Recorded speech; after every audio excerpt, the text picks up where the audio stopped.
বিকেল গড়িয়ে সন্ধ্যা নামতেই খানভিলায় যেন আলোয় ভেসে উঠল চারদিক। প্যান্ডেল জুড়ে ঝলমলে চন্দনের রঙের কাপড়, ঝুলন্ত মোগলাই ঝাড়বাতি আর ফুলের নকশা সাজানো সেন্টারপিস। সবার মুখে হাসি, কানে কানে গুঞ্জন। তামান্না পরেছে গাঢ় লাল জমকালো শাড়ি, মাথায় নেটের ওড়না, গলায় ভারী সোনার হার। পাশে তালহা কালো শেরওয়ানি পরে একদম রাজপুত্রের মতো লাগছে। তাদের কাবিনের সময় সবাই নিঃশব্দ। তালহা স্পষ্ট কণ্ঠে কবুল বলতেই তামান্নার মুখে রং ছড়ানো এক চিলতে হাসি ফুটে ওঠে। তার চোখে মুখে একটু কেঁপে ওঠা, একটু লজ্জা আর অনেক আনন্দ। দ্বিতীয় কাবিন হয় মেহরাব আর সাবিহার। সাবিহা পড়েছে সোনালি বেনারসি, খোঁপায় গাঁথা টিউলিপ আর কাশফুল। মেহরাব সাদা রঙের পাঞ্জাবি আর ওড়না গলায় জড়িয়ে তাকিয়ে আছে এক দৃষ্টিতে সাবিহার দিকে। কাবিনের পর একটু চুপচাপ হয়ে বসেছিল মেহরাব, তার পাশে সাবিহা বসা। মেহরাব তার কানে কানে বলল, আজ থেকে তুমি আমার সব। সাবিহা লজ্জায় মাথা নিচু করে রইল। মেহরাব নিঃশব্দে সাবিহার হাত ধরে রইল। এই রাত্রি, এই আলো, সব মিলিয়ে খানভিলার উঠোন যেন সাক্ষী হয়ে রইল দুই জোড়া ভালোবাসার এক নতুন শুরুতে।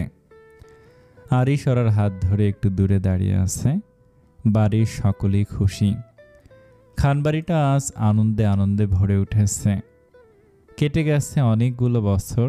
সময়ের নিয়মে খানভিলার সে ব্যস্ততা এখন অনেকটা স্তিমিত, কিন্তু দেয়ালগুলো এখনও সাক্ষ্য দেয় সেই বর্ণিল দিনগুলোর। উঠোনের একপাশে ছোট্ট খেলার জোন, যেখানে একরত্তি সিয়াম দৌড়াচ্ছে হাসতে হাসতে। তামান্না আর তালহার ছেলে, তার হাসি যেন পুরো বাড়িটাকে জীবন্ত করে রাখে। তামান্না এখন পুরোপুরি মায়ের ভূমিকায়, চোখে মুখে যেন মাতৃত্বের প্রশান্ত দীপ্তি। সে মাঝে মাঝে বিভিন্ন হস্তশিল্পের কাজ করলেও তার পুরো সময়টাই সিয়ামকে ঘিরে। অন্যদিকে ওরা এখন ঘরের শান্ত কোণেই গড়ে তুলেছে নিজের অফিস কর্নার। কোম্পানির প্রজেক্ট, মেইল, কনফারেন্স, রিপোর্ট সবই বাসায় বসে সেরে নেয় সে। প্রতিদিন সকালে কফির মগ হাতে খোলা জানালার পাশে বসে কাজ যে শুরু করে ওরা। আরিশ ওরাকে একেবারে বিজনেস হিউম্যান করে তুলেছে। তবে সব কিছুই বাড়িতে বসে, খুব দরকার ছাড়া ওরাকে নিয়ে বাইরে বের হয় না সে। কারণ একটাই, আরিশের জেলাসি। অবশ্য ওরা এখন আরিশের সব কিছু নিজের সাথে মিশিয়ে ফেলেছে। তার রাগ, জেদ, বিষাক্ত ভালোবাসা, দখলদারিত্ব সব কিছু এখন ওরার অভ্যাসে পরিণত হয়েছে। রাত 10টা বাজে। ওরা জানালার পাশে দাঁড়িয়ে আছে। চাঁদের আলো গায়ে পড়ছে। তার হাতে ওরা একজোড়া ছোট বেবি বুটিস, যেগুলো সে কয়েক মাস আগে না ভেবেই কিনে ফেলেছিল শুধু হঠাৎ আসা জায়গায়।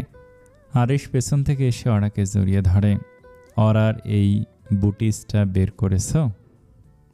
আবার এই বুটিসটা বের করেছ? ওরা কিছু বলে না, শুধু মাথা নাড়ে। আরিশ একটু চুপ থেকে বলল, এবার অন্তত আমাদের ঘরে নতুন অতিথি আসুক, হামিংবার্ড। ওরা চোখ বন্ধ করে। বুকের মধ্যে কি যেন একটা ভেঙে পড়ে। তারপর আস্তে করে বলে, আমি ভয় পাই আরিশ, আবার যদি হারিয়ে ফেলি তাকে। আরিশ এবার ওরার সামনে এসে দাঁড়ায়, চোখে চোখ রাখে। তুমি জানো আমি তখন কিভাবে ভেঙে পড়েছিলাম? কিন্তু তুমি তো আরও বেশি কষ্ট পেয়েছিলে। আমার থেকে 1000 গুণ বেশি যন্ত্রণা সহ্য করেছিলে। কিন্তু ওটা একটা দুর্ঘটনা ছিল।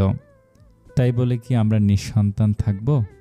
ওরা এবারও চোখ মুছে বলল, আমি জানি, আপনিও চান, আমিও চাই, কিন্তু আমার সাহস হয় না। আরিশ ওরার কপালে চুমু দেয়। আমি তো তোমাকেই চাই ওরা। বেবি আসবে যখন সে আসার কথা, শুধু এটুকু মনে রেখো, তোমার পাশে আমি আছি, ছিলাম, থাকবো। আমার না হয় নতুন করে স্বপ্ন দেখি, আমি আর তুমি একসাথে। ওরা একটু হাসলো। চোখের পানি গড়িয়ে পড়ছে। আরিশ তো মুছে দিল। ঠিক আছে, এবার সময় এসেছে ছোট্ট আরিশকে নিয়ে আসার। আরিশ না, আমার ছোট্ট ওরাকে চাই। ঠিক তোমার মতো একটা ছোট্ট পাখি। ওরা খিলখিল করে হাসে। আরিশ জবাব দেয় না, সে শুধু ওরাকে বুকে চেপে ধরে রাখে। একটা রাত, দুটো মানুষ, একটা আশা। সন্ধ্যাবেলা ড্রয়িং রুমে বসে আছে তালহা, আরিশ, সিয়াম এক কোনায় বসে খেলছে। তামান্না ও ওরা রান্নাঘরে চা নাস্তা তৈরি করছে। তাসলিমা খাতুন নিজের ঘরে আছেন। বয়স হয়েছে ওনার, ইদানিং বেশি হাঁটাচলা করতে পারেন না। সাবিহা মেহরাবের সাথে চুটিয়ে সংসার করছে। বড় আব্বু? সিয়াম এসে আরিশের সামনে দাঁড়ালো। আরিশ মুচকি হেসে তাকে কোলে তুলে নিয়ে বলল, ইয়েস পাপ্পা, আমার একটা কালো জামা লাগবে, তোমার মতো। তালহা সিয়ামের কথায় হাসলো। আরিশ জিজ্ঞেস করলো, আমার মতো? তোমার মতো। তুমি সব সময় কেমন কালো জামা পরে থাকো, খুব সুন্দর লাগে। রান্নাঘর থেকে অরা ও তামান্না হাতে চা ও স্ন্যাক্স নিয়ে ড্রয়িং রুম উপস্থিত হতেই সিয়ামের মিষ্টি মিষ্টি কথাগুলো শুনতে পেল। সবাই ওর কথায় হাসছে। যাক, তুমি অন্তত বুঝলে কালো পোশাকে আমাকে সুন্দর লাগে। আমি তোমাকে বিকেলে একটা সুন্দর ব্ল্যাক শার্ট এনে দেবো, ওকে? সিয়াম আরিশের কপালে চুমু খেলো। ওকে বড় আব্বু। সিয়াম আরিশের কোল থেকে নেমে আবারও খেলতে চলে গেল। ওরা তামান্না বসলো। সবাই মিলে চা খেতে খেতে কথা বলল। বিকেলে নরম আলো এসে পড়েছে খান ভিলার ছাদের এক কোণে। সেখানে একা বসে আছে নয়না, হাতে একটা ছোট্ট স্কেচবুক, পাশে পেন্সিল ছড়িয়ে রাখা। কিন্তু সে কিছু আঁকছে না, শুধু বসে আছে। চোখ রাখছে দূরের রোদে ভেজা গাছে। কোথাও এক টুকরো একাকিত্ব জমে উঠছে তার চোখে। গতকাল খান বাড়িতে এসেছিল নয়না। নয়না এখন ইউনিভার্সিটিতে পড়ে। খুব বেশি ব্যস্ততা নেই, কিন্তু মনটা আগের মতো চঞ্চল না। আর মনে স্কেচবুকে কিছু একটা লিখে ফেলল নয়না। কখনো কখনো কারো কাছে কিছুই না হয়েও তার অনুপস্থিতি যেন অসম্পূর্ণ করে তোলে একটা গোটা দিন। পেছন থেকে ছোট্ট সিয়াম ছুটে এলো ছাদের সিঁড়ি বেয়ে। নয়ন খালামণি, সিয়াম খালা খাল খেলবে। নয়নার মুখে এক টুকরো হাসি ফুটে উঠল। সিয়ামকে কোলে তুলে নিল সে। হালকা বলল, সিয়াম খালা খাল না, সিয়াম হচ্ছে রাজা, খালামণি হলো রাজ্যের একজন সৈনিক। তাহলে তুমি আমার ঘোড়া, হিন হিন করে হাঁটো। নয়না এবার হেসে ফেলল। একটুখানি সরল্য ফিরল তার চোখে। সিয়ামকে পিঠে তুলে দৌড় দিতে দিতে ভাবল, হয়তো জীবনের সব প্রশ্নের উত্তর একসাথে আসে না। কিছু কিছু উত্তর পাওয়া যায় শিশুদের হাসির ভেতরেও। পেছনে পড়ে রইল সেই ফাঁকা ছাদে এক পৃষ্ঠা খোলা স্কেচবুক, পাতাটা লেখা, আমি ভালো আছি, এই বলে বাঁচা আর সত্যি ভালো থাকা এক না।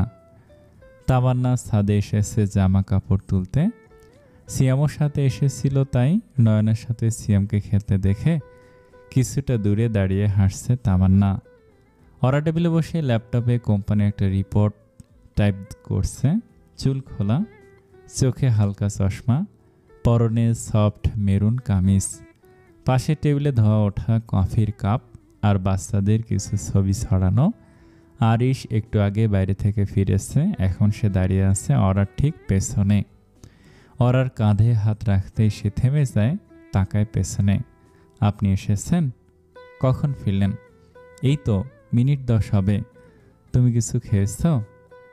ওরা হালকা মাথা নাড়ে। আরিশ চুপচাপ তার চুল সরিয়ে গালে আলতো চুমু দেয়। তুমি আগের চেয়েও সুন্দর হয়ে গেছো জানো। ওরা হেসে বলে, আপনিও আগের মতোই আধো পাগল টক্সিক একটা মানুষে রয়ে গেছেন। আরিশ এবার চেয়ারে বসে ওরার মুখোমুখি হয়ে বলে, সে আমি যেমন আছি বেশ আছি, আজ কোনো কাজ নয়, এখন আমি তোমার সাথে একটু সময় কাটাতে চাই। সব কিছু সাইডে রাখো ডার্লিং। আরিশ প্লিজ, অনেক কাজ। ওরা কথা শেষ করার আগে আরিশ তার ঠোঁট দখল করে নিল। এক মুহূর্তে সব রিপোর্ট, মেল, সময়ের হিসাব ভুলে গিয়ে ওরা আবার ভেসে গেল ভালোবাসার অথই জলে, যেখানে কেবল ছিল তারা দুজন। একটা চুম্বনে গলে যাও যত ভুল বোঝা বুঝি, আর একটা প্রেম যেটা কোনোদিনও শেষ হয়নি, হবেও না। শেষ কথা, সব গল্প শেষ হয়, কিন্তু কিছু কিছু সম্পর্ক কোনো দিনও শেষ হয় না। ওরা আর আরিশের সম্পর্ক ছিল সেই রকম, রাগে ভালোবাসায় বাঁধা, ক্ষতে ঘায়ে গড়া, অথচ নিজের। তাদের ভেতর যত হিংস্রতা ছিল তার চেয়েও বেশি ছিল আকুলতা। তারা একে অপরকে জিতেছে, আবার হারিয়েছে। শেষমেশ ভালোবাসা জিতেছে শব্দহীন এক স্বীকারোক্তিতে, নিঃশ্বাস গায়ে লাগার মুহূর্তে। কারণ ভালোবাসা যদি সত্যি হয় সেটা শেষ হয় না, ওটা শুধু রূপ বদলায়। আর নয়না, সে ভালোবাসা পায়নি, ভালোবাসার মানুষকে খুঁজে পায়নি, তবু সে ভালোবেসে যাচ্ছে। কারণ ভালোবাসা না পেলেও কখনো কখনো ভালোবেসে যাওয়াটাই একমাত্র পূর্ণতা। ধন্যবাদ সকলকে, এতদিন ধরে এই গল্পটার সাথে ছিলেন। গল্পটা শেষ পর্যন্ত আপনাদেরকে কেমন লেগেছে কমেন্টে জানাবেন। আর প্লিজ নতুন গল্প আসলে আমাদের সাপোর্ট করবেন। ধন্যবাদ সকলকে। আসসালামু আলাইকুম।